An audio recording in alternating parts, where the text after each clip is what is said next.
Guys, those are birds.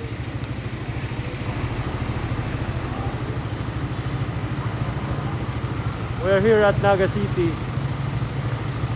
and it's kind of peculiar that those birds are up there on those wires.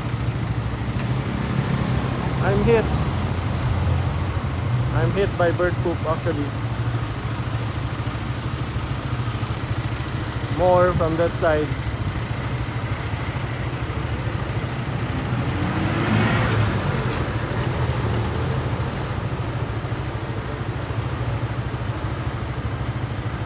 Maybe it's saying something about the situation up there in the mountains,